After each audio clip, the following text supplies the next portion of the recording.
He didn't say goodbye, not in a way the world could recognize.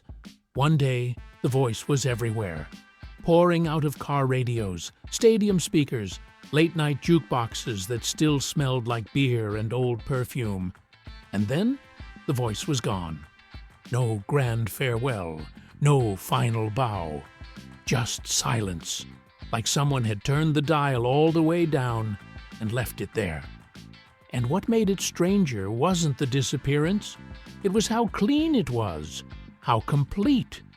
As if the man behind the voice had stepped through a door the rest of us couldn't see, and pulled it shut without a sound. People would say it was burnout, or fear, or pride. But that wasn't the part that stayed with the ones who really listened. The part that stayed with them was this. When Steve Perry left, he didn't just leave Journey, he left the entire world. If you care about the real stories behind the legends, the moments they never explain, subscribe to RetroWaves. Because for years after the spotlight dimmed, the questions didn't fade, they multiplied. Where did he go? What did he do with all that silence? And how does a man who once filled arenas learn to live in a room where nobody is clapping? In the beginning, it felt impossible. The idea that someone could be that famous, one of the most recognizable voices on earth, and then simply vanish into ordinary life. But slowly, the rumors began. Not loud ones, not scandalous ones, just quiet beliefs passed between fans like folded notes. That maybe Steve had done something unthinkable in the age of celebrity. Maybe he had gone back to where he started. Back to the kind of place where the streets don't care who you used to be, where the air smells like sun-baked fields, where your name isn't printed on posters, it's spoken softly across kitchen tables. Some people believed he drifted back toward California's Central Valley, near towns like Lemoore and Hanford, not because anyone had proof, not because Steve ever confirmed it, but because it felt emotionally true. If a man wanted to disappear without becoming someone else, he wouldn't run to another stage. He wouldn't chase another city. He would go somewhere that didn't ask him to perform, somewhere that would let him be quiet, somewhere that would let him be small. And in that belief, there was a haunting comfort. Because if Steve Perry, could live in a place like that, then maybe fame wasn't as permanent as we thought. Maybe the legend could still become a person again. But even as people whispered those towns, Lemoore, Hanford, there was always a second sentence attached, the same one every time. No one really knows. And that was the point, because Steve Perry wasn't giving interviews to clear things up. He wasn't calling radio stations. He wasn't writing dramatic statements. He wasn't explaining. He was doing something far more unsettling. He was living somewhere, quietly, out of reach. For the fans, the silence felt like abandonment. For the media, it was a story that refused to stay dead. But for Steve, it may have been the first time in his adult life that he didn't have to be anything at all. And when you really think about it, that kind of freedom doesn't come without a cost. Because Steve Perry wasn't just a singer, he was a symbol. He was the sound of belief, the sound of love surviving long distances, the sound of a late-night drive when you didn't know where you were going, but you hoped you'd be okay when you got there. He wasn't supposed to disappear. He was supposed to keep singing until the world got tired of listening. But the world didn't get tired. The world kept waiting. And waiting creates pressure. It creates mythology. It turns private choices into public mysteries. And Steve Perry, whether he wanted to or not, became a kind of ghost. Not dead, not gone, just missing from the life people imagine he should be living. There were years when even the smallest sighting became news, a blurry photo, a second-hand story, a friend of a friend who claimed they saw him somewhere ordinary, standing in line, looking at groceries, wearing a hat pulled low. And what always struck people was how normal he looked, not like a rock star hiding, like a man trying to remember how to be human again. And that's where the story begins to shift. Because it's easy to romanticize disappearance, to imagine Steve Perry in a quiet town, healed and peaceful, sipping coffee on a porch while the world moved on. But that wasn't the full truth. It couldn't be, because you don't spend years living as the voice of a generation and then simply become nobody without something breaking inside you first. There was a reason he left, a reason he stayed away. And the reason wasn't just music. It wasn't just contracts or creative differences.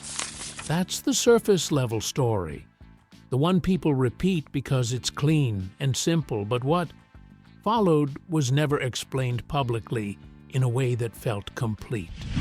Because Steve wasn't running from Journey. He was running from something quieter, something heavier, something that doesn't show up in headlines, the kind of thing you carry alone. And the longer he stayed silent, the more the world filled in the blanks. Some imagined heartbreak, some imagined bitterness, some imagined fear of failing. But the real weight was more complicated than that, more human. And it started long before the disappearance, before the rumors, before the "where is he now?" questions. It started back when Steve Perry was still standing under lights so bright they could erase your sense of self. Night after night, song after song, thousands of people screaming for you to give them something you don't even know how to give anymore. And if you're Steve Perry, you give it anyway. Because that's what you do. You open your chest and let your voice bleed out for strangers. You make them feel less alone, even if it means you become lonelier than they could ever understand. And somewhere along the way, Steve Perry learned something most people never have to learn. That being adored isn't the same as being known. That the loudest love in the world can still leave you feeling empty when the room goes dark. That applause can sound like comfort until you realize it doesn't follow you home. So imagine what it must have felt like after years of that, to wake up one morning and hear nothing. No band rehearsing in the next room, no manager calling, no tour bus schedule, no expectation, just silence. A silence so deep it almost becomes its own kind of noise. And in that silence, a man begins to ask himself questions he's avoided for years. Who am I if I'm not that voice? Who am I if nobody is watching? And the most terrifying question of all, what if the world doesn't need me anymore?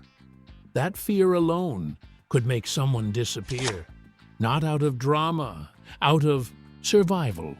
Because if you stay, you have to keep proving you deserve the love.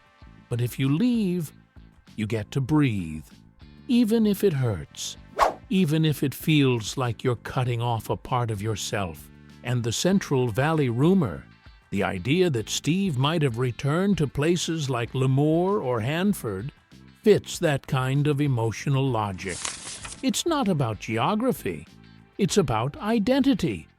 About returning to a version of yourself that existed before the world decided you were special, before the world demanded something from you, before the world turned you into a sound. In towns like that, nobody cares what your voice used to do. They care if you show up on time. They care if you're polite. They care if you keep your head down and live your life. And maybe that's what Steve Perry wanted more than anything. Not fame, not legacy, not even forgiveness, just ordinary days. But even ordinary days can be haunted, because no matter how quiet you become, you still have to live with what you lost. And what Steve lost wasn't just a band. It wasn't just a career. It was a part of himself, and he knew it. He felt it, even if he never said it out loud. And somewhere in those years, whether in the Central Valley or somewhere else entirely, Steve Perry was living inside a kind of invisible tension, a life that looked calm from the outside, but carried unanswered grief underneath. Because the world didn't just miss his voice, he missed it too. But he was afraid of what it meant to use it again, afraid of what would come back with it. And the deeper truth, the one that takes years to surface, was waiting quietly behind all of it, like a song you can't listen to anymore, because it reminds you of someone you loved. And Steve Perry had a song like that, a memory like that, a wound like that. But he didn't tell the world, not yet. He just stayed quiet and let the legend fade into a stranger. And the stranger kept walking forward, alone. For a long time, that was all the world saw, a vanishing act, a legend dissolving into ordinary air. And the more time passed, the more the silence began to feel deliberate, almost protective. Because if Steve Perry had simply lost interest in music, there would have been a neat ending, a final interview, a farewell, a clean explanation wrapped in soft words. But what happened instead was something colder. He didn't close the door. He just stopped answering it. And the world, quietly, stubbornly, never stopped looking. Not in the obsessive way, not like a scandal, more like grief. The way you keep glancing at a chair someone used to sit in, even after you've accepted they won't return. Over time, people began to speak about his disappearance like it was a place, as if he hadn't vanished into silence, but into somewhere, a town, a small pocket of life where fame couldn't follow. And among the quiet beliefs that circulated, one stayed strangely persistent. Some people believed Steve drifted back toward California's Central Valley, near towns like Lemoore and Hanford, not because anyone had proof, not because Steve ever confirmed it, but because it felt emotionally true. If a man wanted to disappear without becoming someone else, he wouldn't run toward another stage, he wouldn't chase another city. He would go somewhere that didn't ask him to perform, somewhere that would let him be quiet, somewhere that would let him be small. And there was something unsettling about that idea, because it meant fame wasn't permanent. It meant even the biggest voice in the world could step off the map, and the world would simply have to accept it. But the deeper question was always the same. Why? Why would someone who once filled arenas choose a life where nobody clapped? People tried to explain it the easy way. They said it was burnout. They said it was the band. They said it was pressure. And yes, those things were real. But that wasn't the part that stayed with him, because Steve Perry didn't just leave Journey. He withdrew from being seen. And that kind of withdrawal usually isn't about music. It's about something more private, something heavier, something that doesn't translate well into headlines. And the longer he stayed away, the more the absence began to take on its own meaning, because silence is never empty. Silence is full of things people can't say. And Steve had a lot he didn't say. He had the kind of voice that made people believe in forever. But in his own life, forever had already started breaking apart. Not in public, in private. In the moments nobody applauds, in the loneliness that arrives once the lights go out. And if you listen closely to the way he sang back then, you can almost hear it. That wasn't just talent, that wasn't just technique. That was a man opening himself up every night, and letting the world look inside. And when you live like that, when you give that much of yourself to strangers, you start to lose track of what belongs to you. Your voice becomes public property. Your name becomes expectation. Your face becomes something people feel entitled to.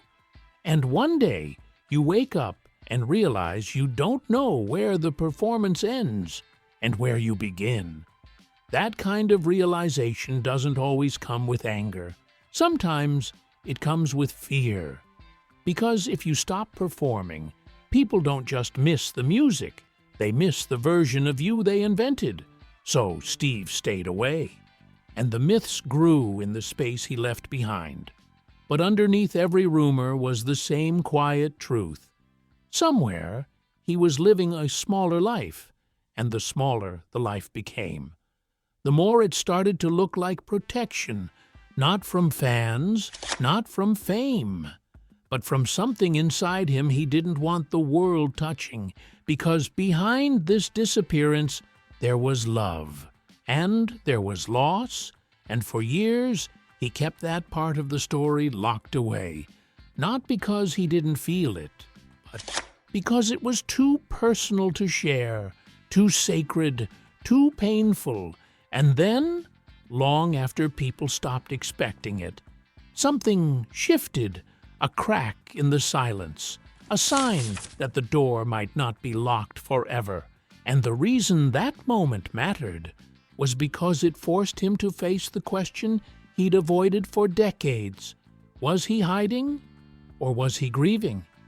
For years, the silence held, and the longer it lasted, the more it felt like Steve Perry wasn't simply taking time away.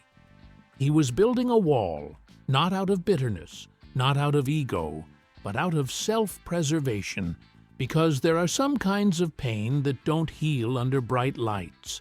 Some wounds only close when nobody is watching, and the world never truly stopped watching, even when it pretended it had moved on. Even when new singers stepped into old songs, even when the radio played the hits without saying his name. Steve Perry was still there in the background, like a voice trapped in memory. And memory can be cruel. It doesn't let you forget. It only changes the way you carry it. So he stayed quiet, and people kept guessing. They said he didn't want to share the spotlight. They said he couldn't return without comparing himself to the past. They said he was protecting his legacy, but that wasn't the full truth. Years later, Steve would finally reveal something that reframed everything. Not with drama, not with accusations, just with a kind of careful honesty that made the silence suddenly make sense. He spoke about a love he had lost. A woman named Kelly Nash, a relationship that for him wasn't just companionship, it was safety, it was home. And when she became seriously ill, later revealed as cancer, Steve didn't treat it like a chapter in a celebrity story. He treated it like what it was, a private life collapsing, and what followed wasn't something he wanted the world to comment on. It wasn't something he wanted turned into trivia. He stepped away to be with her, to love her in the quiet, to hold on to something real while everything else, the tours, the fame, the expectations, started to feel hollow. And when she died, the grief didn't end. It deepened, because grief doesn't just take the person, it takes the version of you that existed with them. And Steve Perry lost that version of himself. That was the emotional truth he avoided naming for so long. He didn't disappear because he didn't care. He disappeared because caring hurt too much. And suddenly, the rumored small-town life, the belief that he might have returned to somewhere like Lemoore or Hanford, felt less like a mystery and more like a human response. Not a hiding place, a refuge, because when you've lost something that big, you don't want applause, you don't want questions, You don't want strangers telling you they understand. You want quiet mornings. You want familiar roads. You want a life that doesn't demand you be strong in public. So he lived that way, not as a headline, as a man. And for a long time he kept music at a distance, because music wasn't neutral for him. Music was the thing that carried emotion too well. It was the thing that could reopen the wound with a single note. It was the thing that could take him back to a moment he couldn't survive twice. So he stayed away. And the world misread it as mystery. But it wasn't mystery. It was mourning. Then, eventually, something changed. Not all at once, not with fireworks, but in the slow way healing sometimes arrives. Steve Perry began to speak again, to show himself again. And when he finally returned with music after decades of distance, it didn't feel like a comeback. It felt like permission, like he had finally reached the point where remembering didn't destroy him, where singing didn't feel like betrayal, where the past could exist without swallowing him whole. And in that light, the ghost life makes sense, because he wasn't trying to trick anyone. He wasn't trying to live under some invented identity. He was trying to live without being consumed by the one the world gave him, a quiet man, a quiet life, a voice that had finally learned how to rest. And maybe that's the hardest thing for fans to accept, that sometimes the most legendary people don't want to be legends. Sometimes they just want to be human.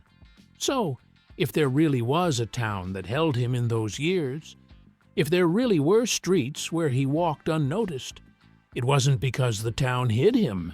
It was because for once he needed somewhere that didn't ask him to sing. And that's what his disappearance truly was. Not a scandal, not an abandonment. A long, quiet season of grief and a slow return to himself. If you care about the real stories behind the legends, the moments they never explain, subscribe to RetroWaves, because some voices don't vanish. They just go quiet until they're ready to be heard again.